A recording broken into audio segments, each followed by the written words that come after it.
Hello everybody, it is Mike Levin on Sunday, July 4th, 2021. And I just dropped my kid off at Camp Ockanickon. Well, technically the Scout Reserve on the Scout Camp on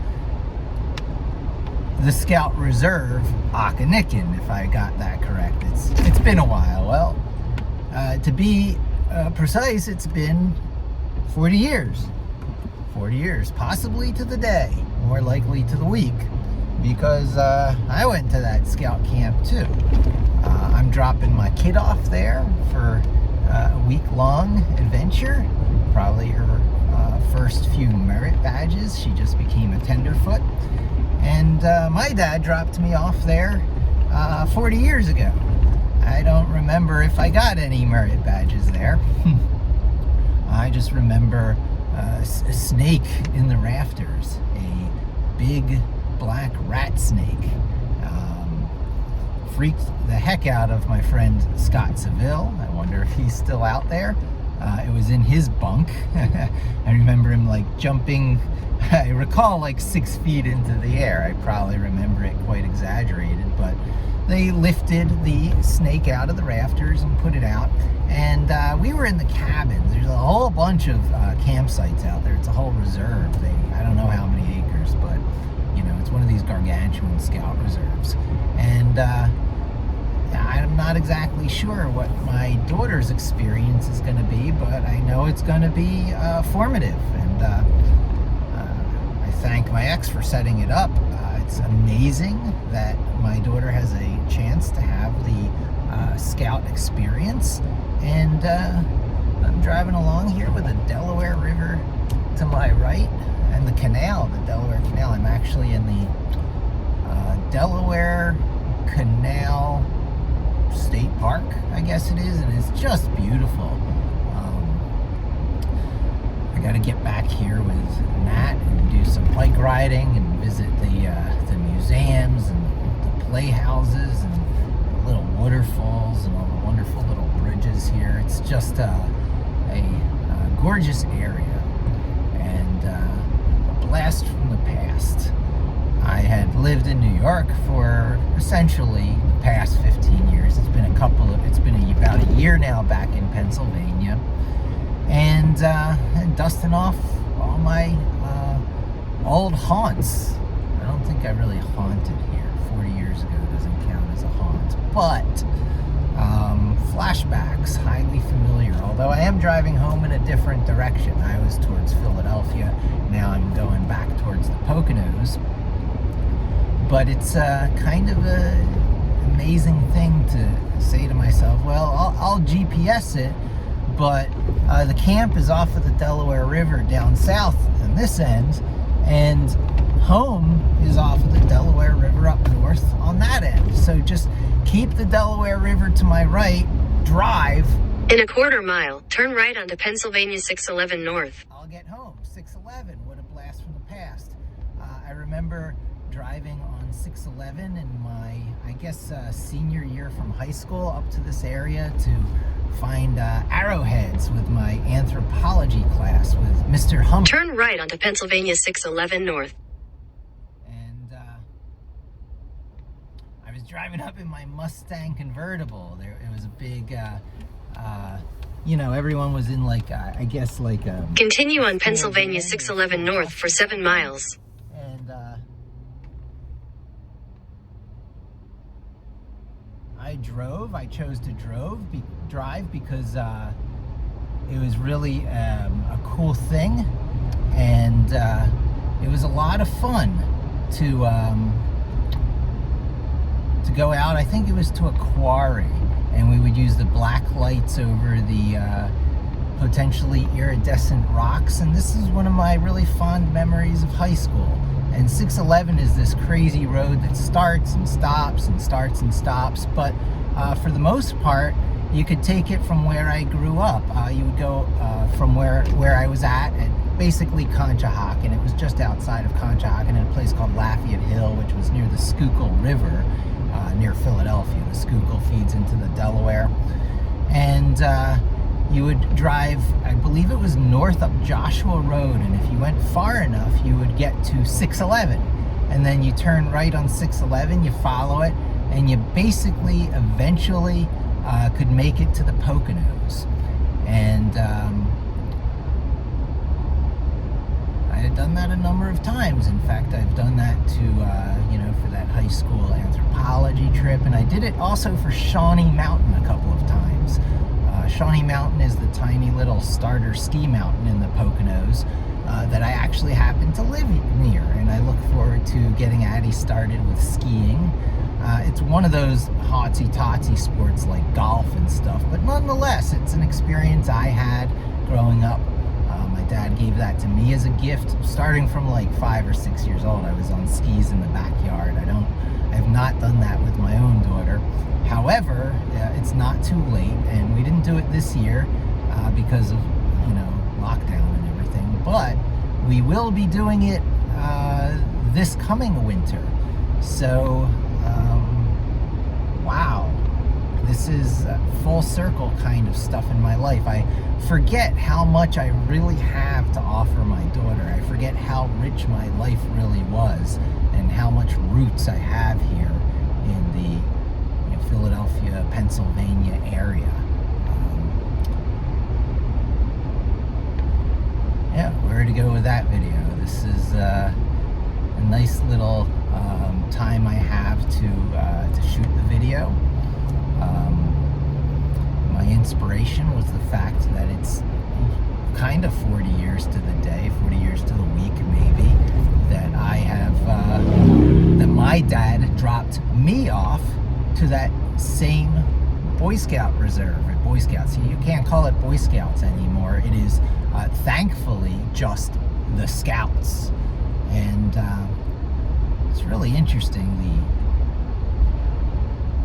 route, the history the Scouts went through. It used to be partially owned by the Mormons, and then when all those scandals broke with homosexual abuse, right? I've got my reservations about sending kids to those reservations, except, the times have changed. It's an all-female group, basically, with, it appears, a couple of, like, assistant male scoutmasters, and it's a really good group. Troop 19 from Staten Island, and she's getting a ton of skills that, or she will be, or should be, or maybe getting a ton of skills and exposure to things that, I had taken it upon myself to confer upon her. I have archery set up at home. We have a lot of interesting camping things, a fire pit, a tent that's pretty much permanently set up. And we've done our fair share of camping in our own yard at home.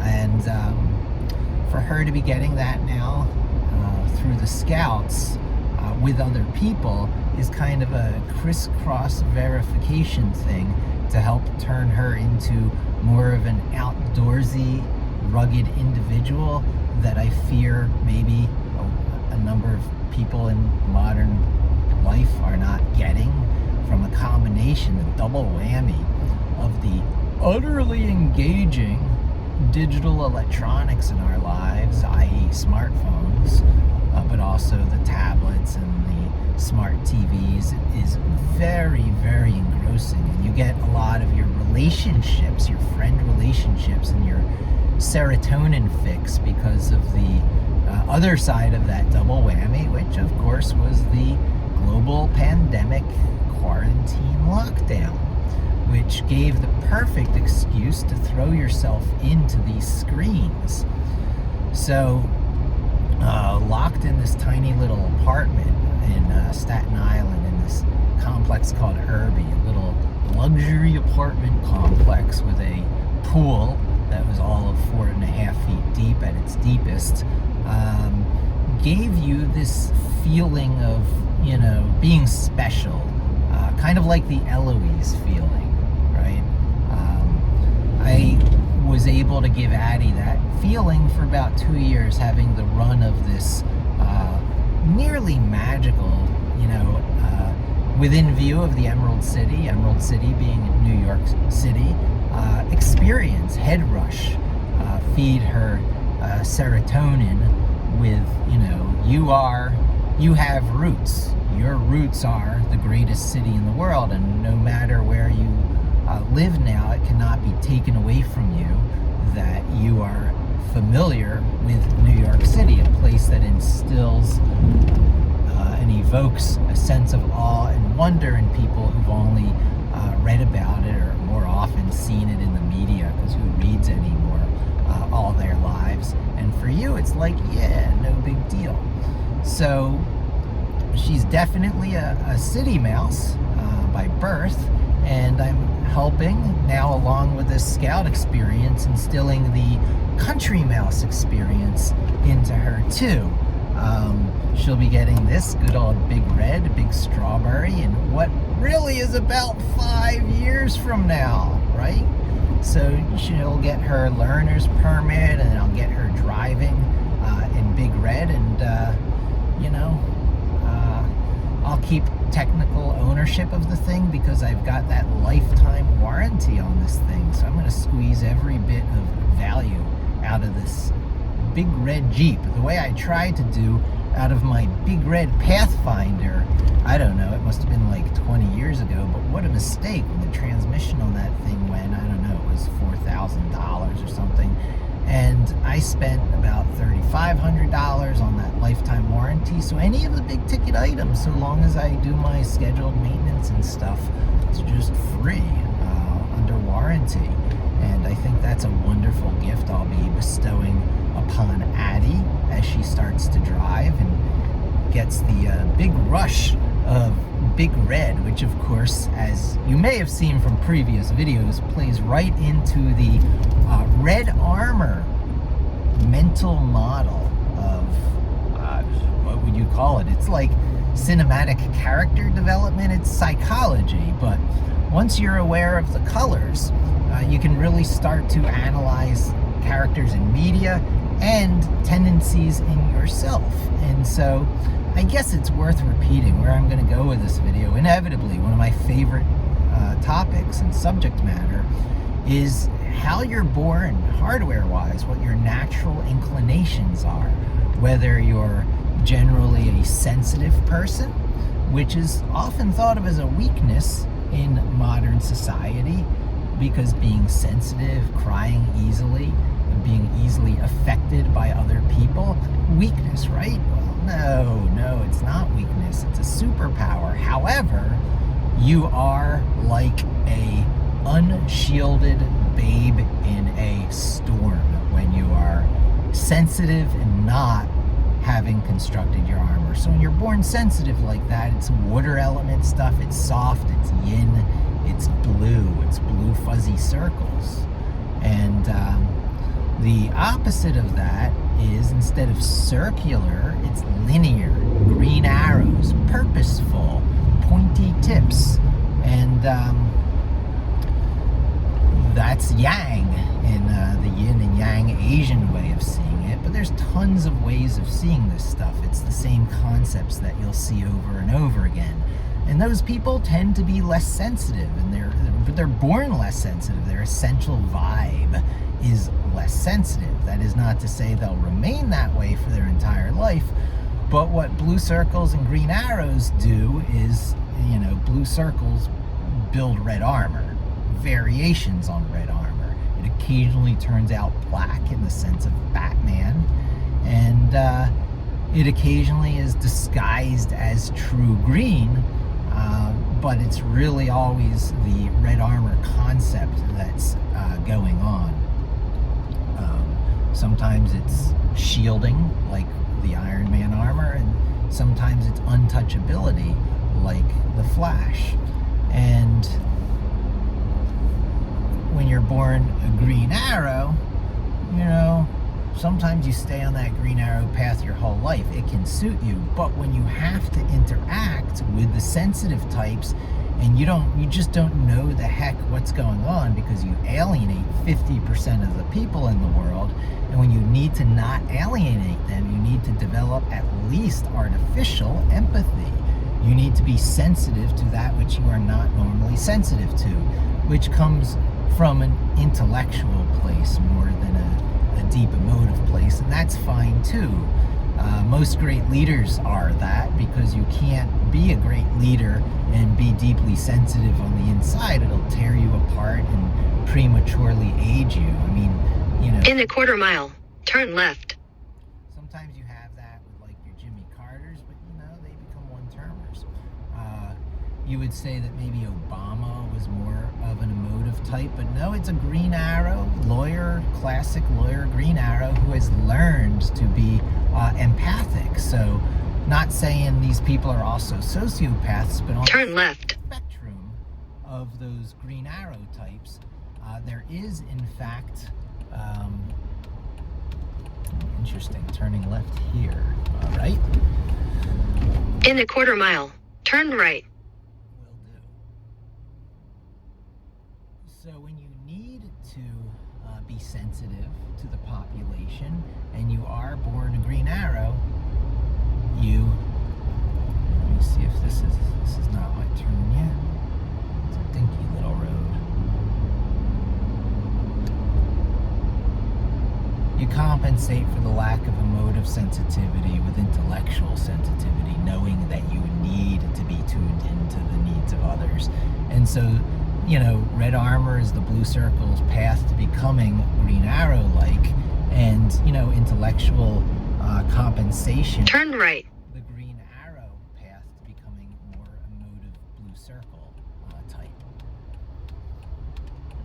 So there's that. That's character development, and you'll see lots of nuanced variations on all of this, because it's never so clear cut. We are not black and white.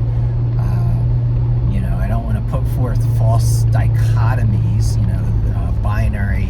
It's a spectrum, like so many things. We're finding that what we believed were binary, left-right things, character traits, autism, for example, Asperger's, it is not. It's a spectrum going from fully extroverted to fully introverted. And it's beyond fully extroverted and fully introverted. It's extroverted to the point of like a manic kind of, narcissistic personality type. And then there's introverted to the point of, non-functional, in groups, Asperger type personality type.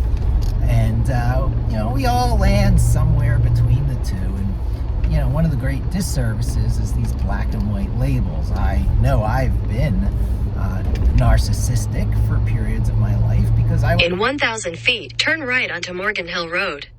Because I went off to New York City to become a vice president of a marketing agency, public relations agency, marketing agencies, and that is that calls for narcissism. You can't not turn right. Be putting on a show for the client. You must be putting on a show for the client. You must be projecting a big, wonderful personality. And that was an interesting experience, because I am totally the introverted, sensitive type who can make do in that extroverted world. And I see a great deal of that in my daughter. She cries easily, just like I did all growing up. And I see her experimenting with different kinds of red armors. There's the sarcastic, snarky kid red armor. There's the humor red armor. There's the aloofness and stand-apartness red armor. And I see her cycling through these different things. And it's sometimes a problem for her with like trying to draw close to some of our kitties. Our current kitty, Linny, is an extremely sensitive type who was brought into this world friends with another cat of mine, Charlie, who was recently passed. But Charlie was born feral and runt and scared of everything and disappears in a flash, and never got over it. Well, gently got over it when the big boys, Billy and Sammy, the yin and yang of my life, 15 years of my life, my first pair of New York kitties, passed, Charlie came of his own. And Charlie became kind of a sweet thing so long as you were a Charlie whisperer. And he was thin and linear and totally Green Arrow-esque. But that's what happens to a sensitive little kitty who's born a runt and has a strong will to survive. Their armor is of the Flash variety, and Charlie certainly was the Flash. So Charlie instilled a lot of this skittishness, scaredy-catness into Linny. Linny's first year of life was around a cat who didn't like other cats much. He did his share of swatting at Linny. She has a nick in her ear, her little memento of Charlie. And in 1,000 feet, turn left onto the ramp to I-78 West.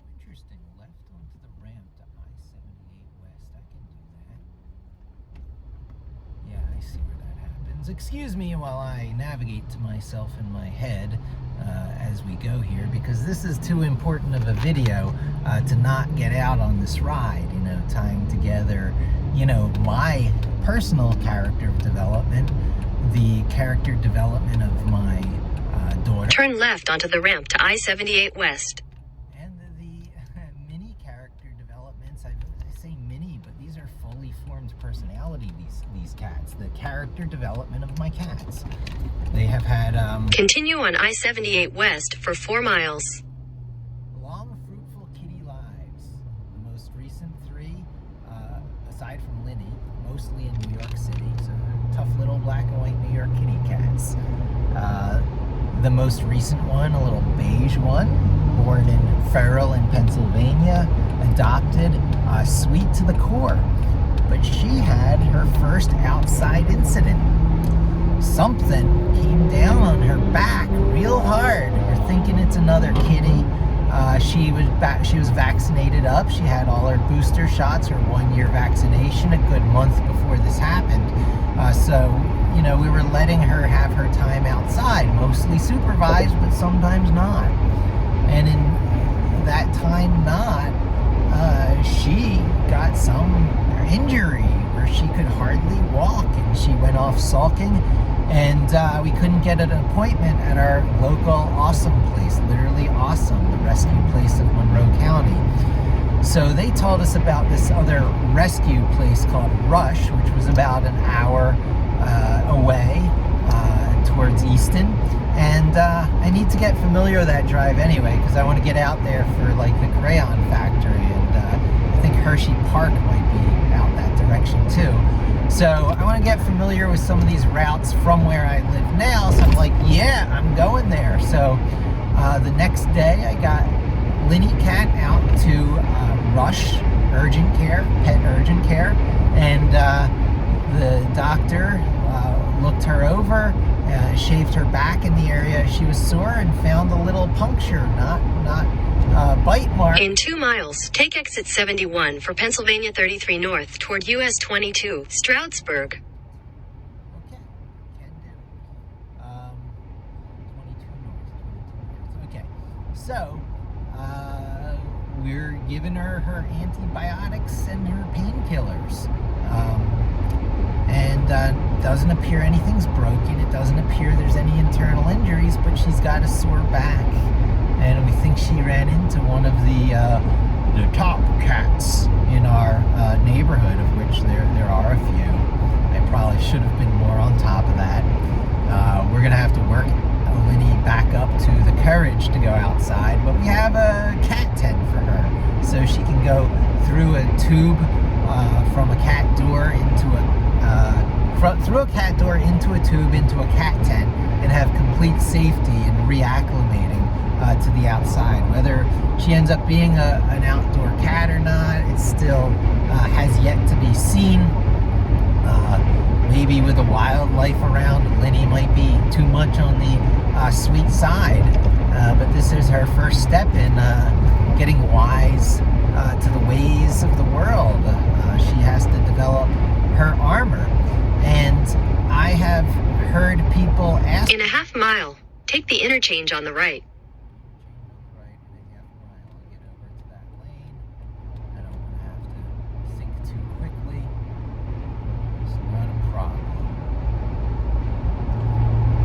So whether you're human or feline, take exit 71. You're born with an essential nature, and that essential nature gets... Continue for 25 miles. 25 miles, I'll be able to carry on this video, no problem. That essential nature gets built upon, gets layered upon. While it is the true essential inner you, maybe I have some issues with the word true, because what you layer on is just as true as the initial seed. Epigenetics, my friend. We are in control of our own evolution. If you doubt me, Google search or YouTube search Michael Levin, my same name, but it's Michael Levin, the microbiologist. Michael Levin, Mike Rowe. I knew a Mike Rowe at Commodore. That was interesting. He was a sales guy. Mike Rowe working for a microcomputer company. I wish he was an engineer. That would be 3 levels of awesome. But Michael Levin, the microbiologist who studies epigenetics, who is a leader in his field, will very clearly demonstrate to you that we are projecting electric fields over our physical bodies. Those electric fields come first from our essential selves as created by our DNA, the hardware. The hardware lays out a suggested template. But because of all the inactive, the not yet activated, the non-expressed genetic code in your body, that first template that gets projected, that cell division fills you into, is not the only game in town. You've got other games in town, part of that town being inside of you already, which is the non-expressed genetic code, gills and stuff. You could probably think gills into existence. It's probably within human capability. If, people were raised under the right conditions, unexpressed genes can become expressed. Tails, people are born with tails every once in a while, full body hair, the works. So these instructions are already inside our body. However, there is another way it happens, which is the circumstances of your life, the situation in which you were born into. Okay, so less so when you become big complex organisms like humans that have so much going on, where any little thing throws you out of balance. That's where, your self-body regulation can turn you into a diabetic, type 2 diabetic. We're so fragile that, all we can do is to keep ourselves in good health through this electric field projection. But when you're a much more simple organism, single cell organisms, when things intrude into your body, when things become a part of you that were not before, through eating or infliction, puncture, that stuff can become a permanent part of you. Okay, it sounds wacky, okay, but going from blobular single cell being, where all we had was a cell wall protecting us from the outside world, to having something rigid in there, was a matter of taking metal, calcium, that was in the environment, somehow internalized, and using the oxidized form of that calcium to, as it turns out, protect our nervous system, to become our spine, protecting our spinal cord. and then later into meat stilts that we could stand up on and walk on and become bipedal. That foamy metal, that foamy oxidized calcium, was not in us from the beginning of time. That got into our body, and we adapted it on the inside as a internal skeleton, and other animals went different courses with that calcium, putting it on the outside as shields. So you see, the shields are more like the round, are more like the flat, circular kind of things to protect you, your soft innards.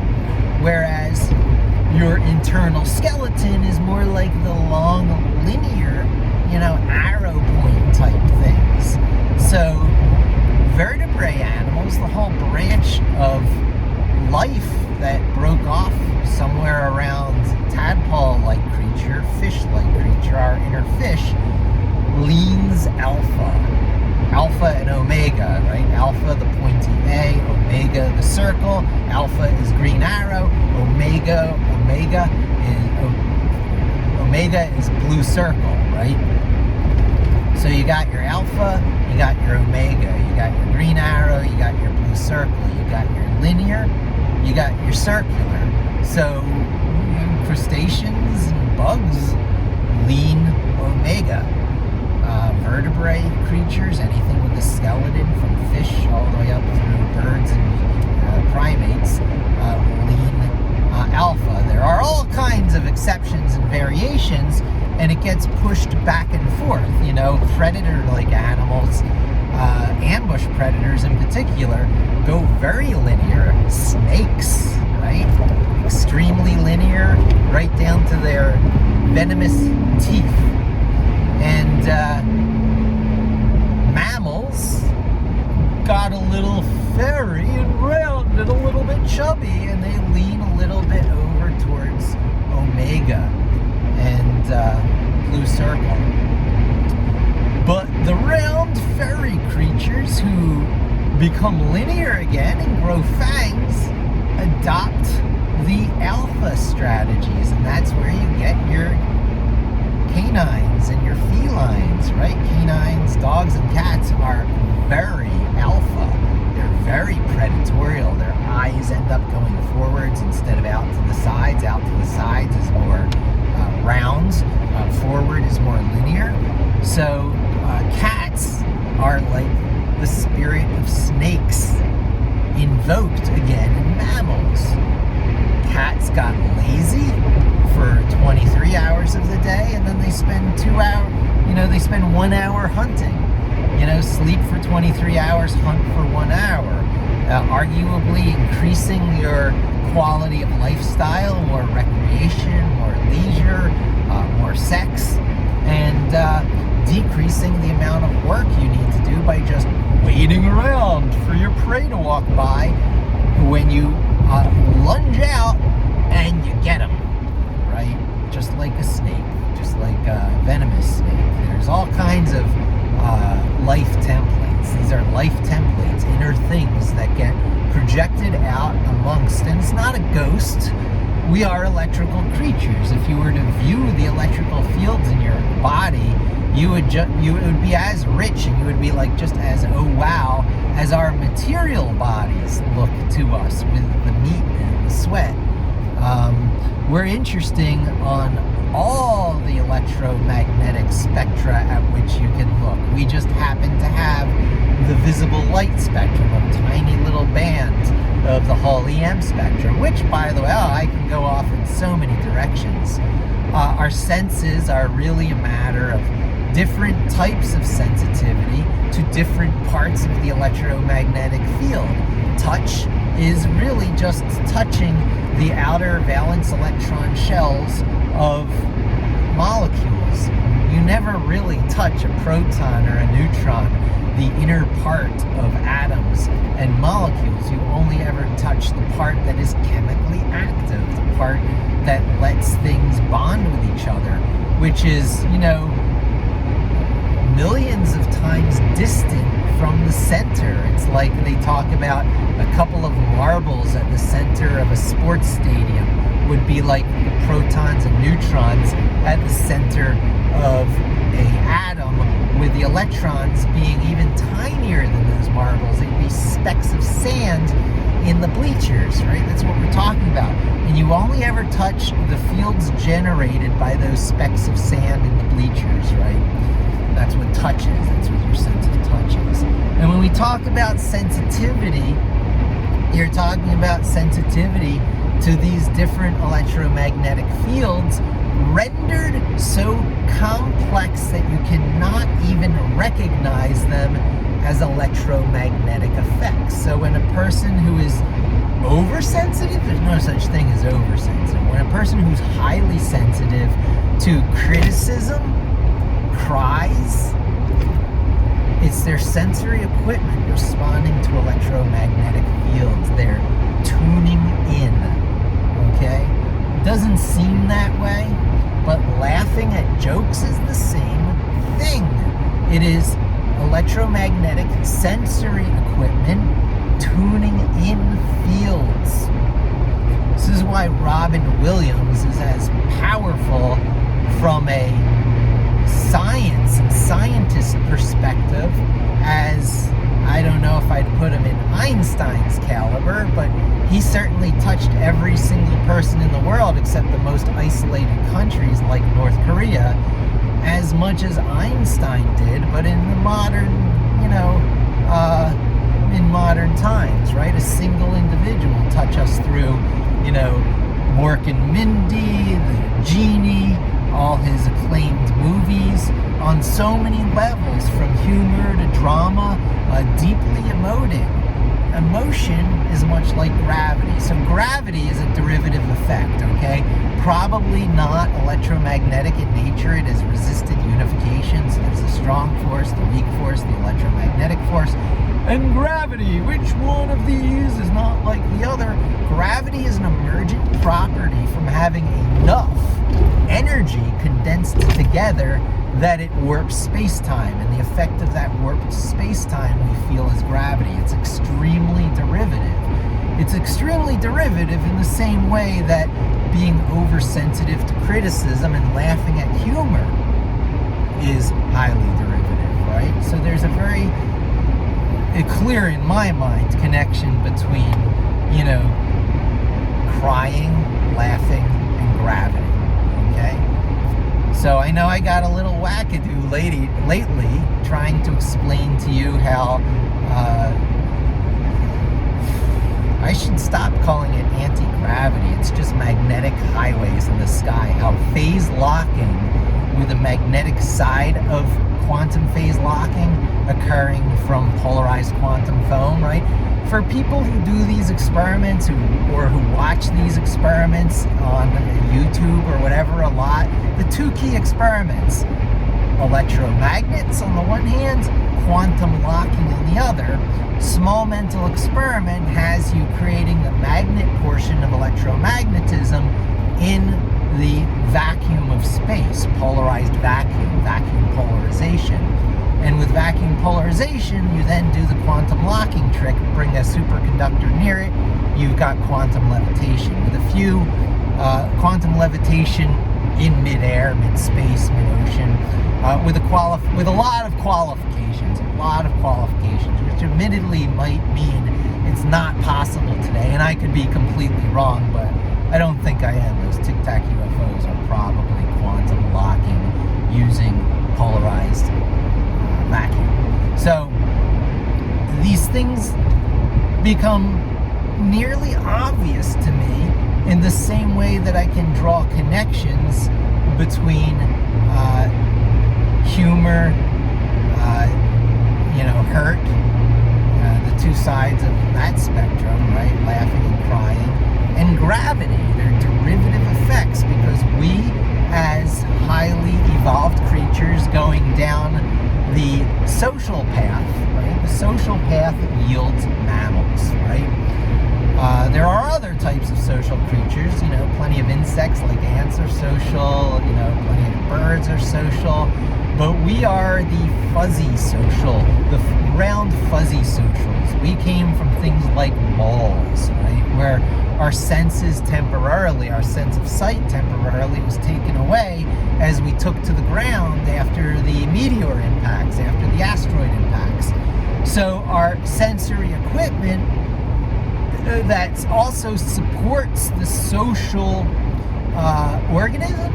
organism, multiple separate fuzzy creatures working together as a single organism to the point of having heat convection, okay? I guess I'll go there since I have some time to talk. This is 40 minutes in. How did mammals end up like mammals ended up? What were some of the weirdnesses? Well, in more modern times, the hairy primates became coastal and lost their hair by being in the water a lot. I believe that. Layer of blubber, all that. We look different than most other primates because we lost a lot of our hair. And we tend to have long hair, which serves as a handle that the infants can hold on to as we wade through the water. The two breasts at about floating level. There's a whole bunch to it in that theory. It's a theory. It's an unproven thing. It's a hypothesis. It might be testable one day, but probably 100,000, 200,000 years ago, one of the contracted branches of humanity that became Homo sapiens was probably very close coastal, either on the oceans or in very large lakes around the different continents for a while. Lost our hair, became a little bit more aquatic mammal-like in nature.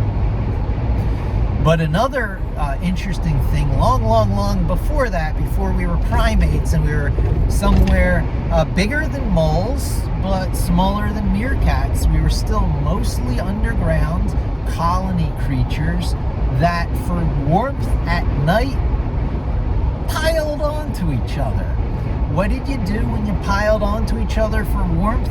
Well, you dug down into the pile of others like you. Picture a pile of, sugar gliders are an example modern creature who still exhibit this behavior. So when you've got a pile of, say, 20 or 30 sugar gliders, and at night in their little colonies, they, for warmth, dig down into the center of the pile, they're pushing others out of that pile, probably near the bottom, who climb back up and who climb back down and bury right back in for warmth. What do you have?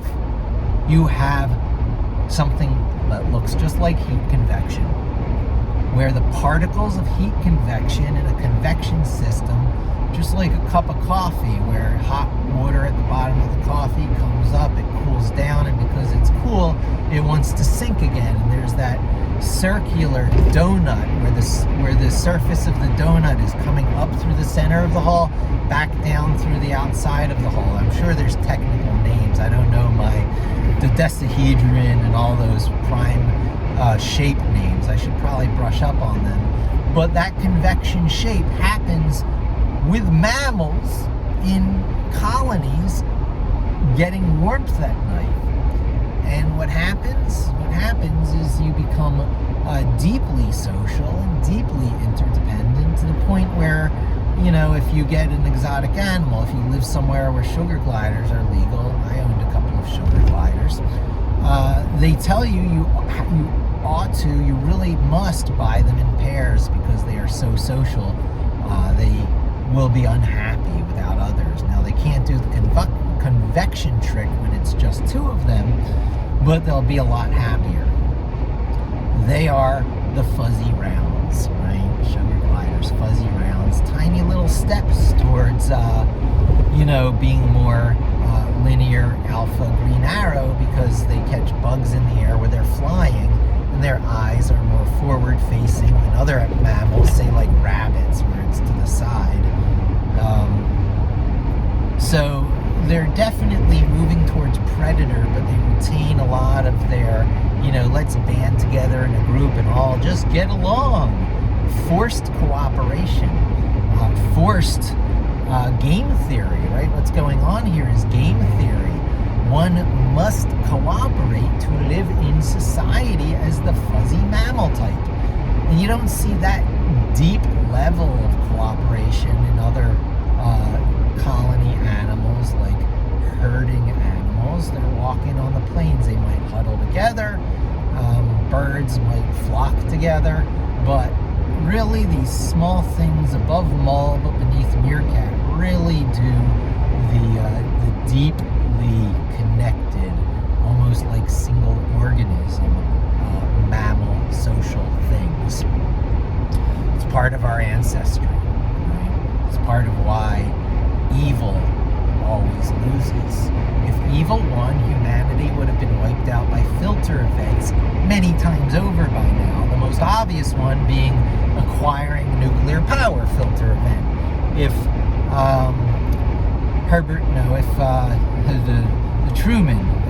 Truman hadn't actually decided to drop the big ones on Hiroshima and Nagasaki to end the war in the Pacific, no one on the planet would have been able to properly internalize the inhumanity of using atomics as weapons. And then sometime in the future, someone other than the United States would have used them, probably for mass genocide, right? So we, by the skin of our teeth, by the vibrating edge, survived the filter event of the development of nuclear power. It was in the hands of a country that has peaceful revolution every 4 or 8 years by electing new presidents, while there is an oligarchy-like royalty system in place. In the past, families like the Roosevelts and the Kennedys, and in the more present, families like the Bushes and the Clintons, but nothing is perfect. Perfection is an illusion. So it's better to live with the underground oligarchies than it is the blatant, working with impunity, tyranny and fascists who, through their own personal imagination and creativity, try and reshape the world in their image, right? That's what the Nazis were trying to do with all their myth and legend and rewriting history, calling my tribe a failed branch of humanity, obsolete.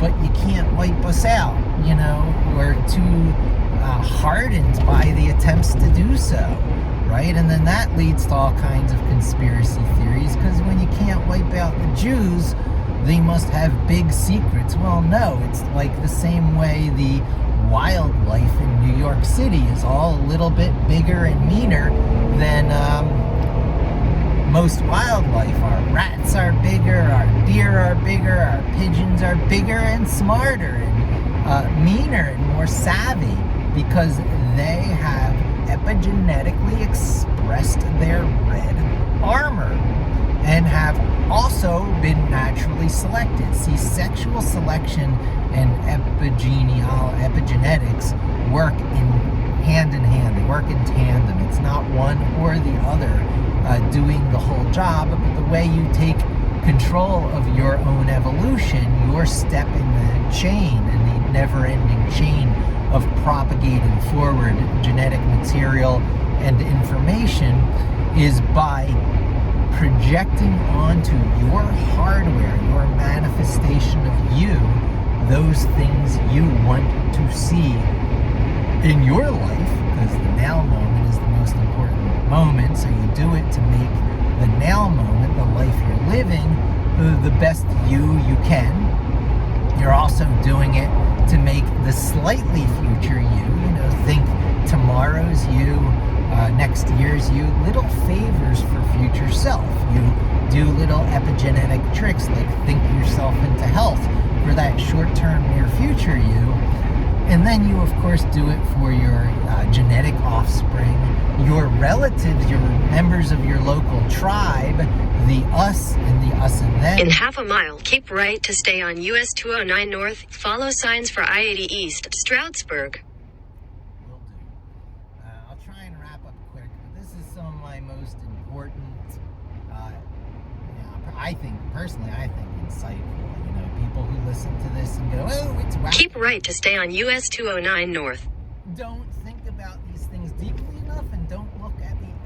evidence before your eyes. The evidence before your eyes that Continue for 4 miles. anti-gravity like tech should have been here, by the 2000s, by the early 2000s. And the fact it's here through mystery drones is such a shame, such a failing of our system. But in the same sense, the proof from Michael Levin's, epigenetic experiments with flatworms, watch his TED Talk, definitely go Google it, is similar proof that you can think that short-term you into greater health, repressing cancer before it happens, thinking yourself into health when early stage cancer starts to set in, things along those lines.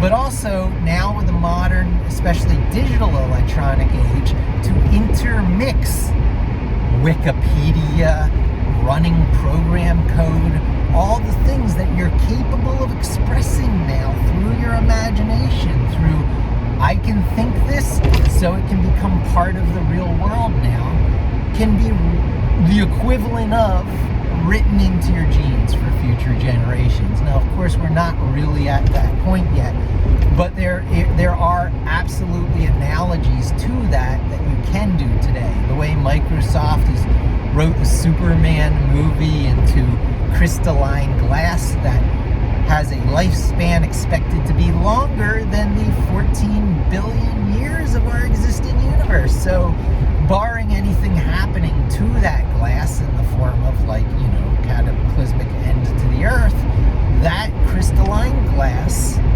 will last far into the future, longer than the universe has existed so far. That's what can happen with information. So any information you care to capture and encode and leave for future generations is as real a part of your genetic code as your genetic code. Maybe not today, but leave it to your descendants to figure that part out.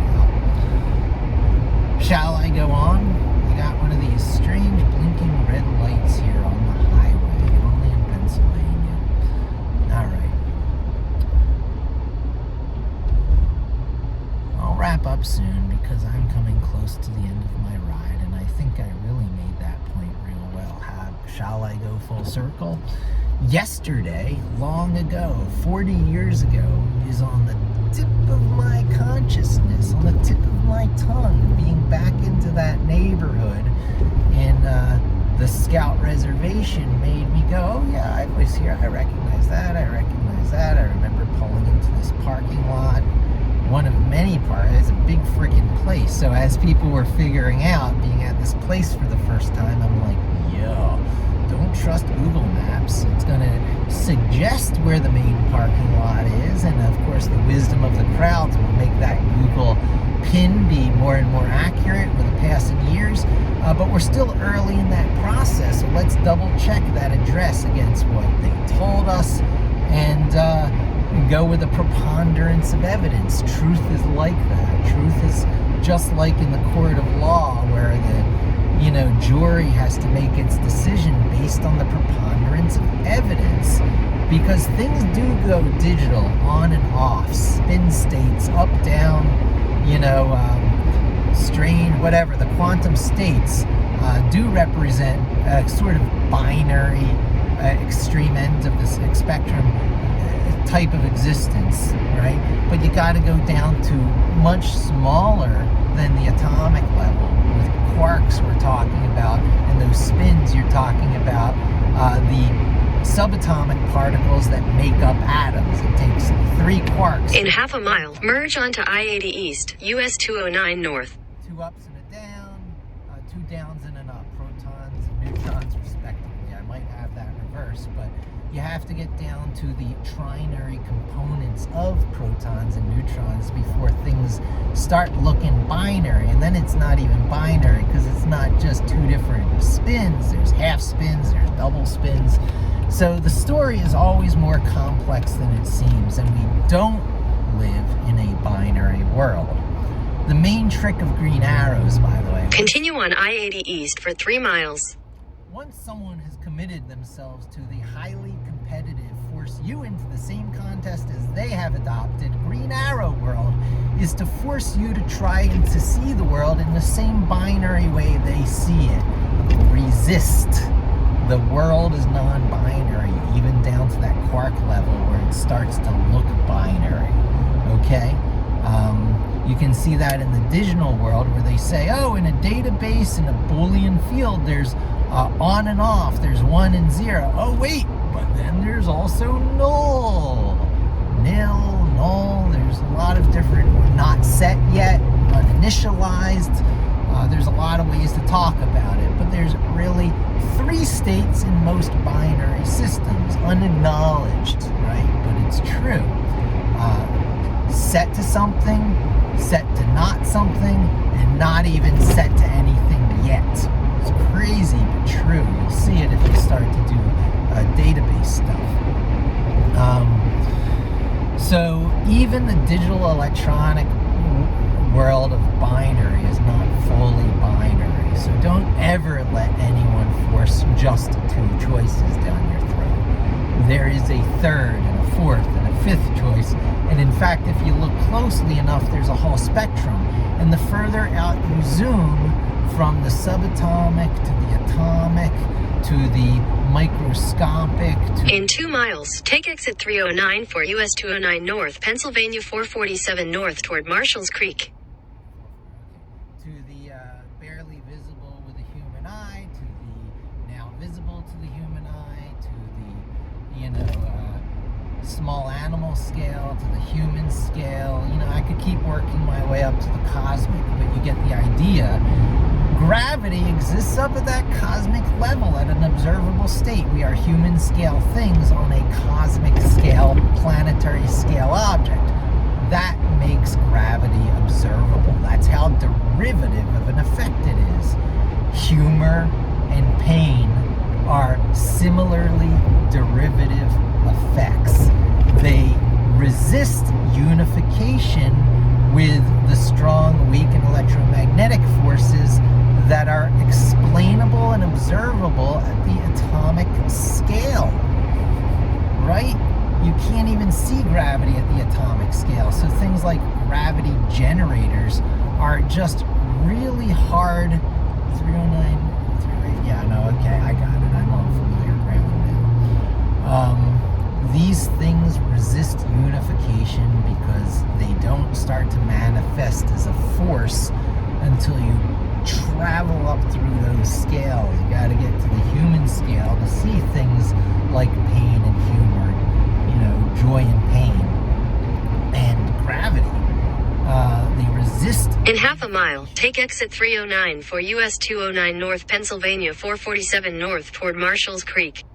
So don't call sensitive people weak. Sensitive people are more attuned to the unification of the forces of existence. Take the exit on the right. The Green Arrow people who live in more of a static state, where they've adopted the game in which they're in. Continue for 4 miles.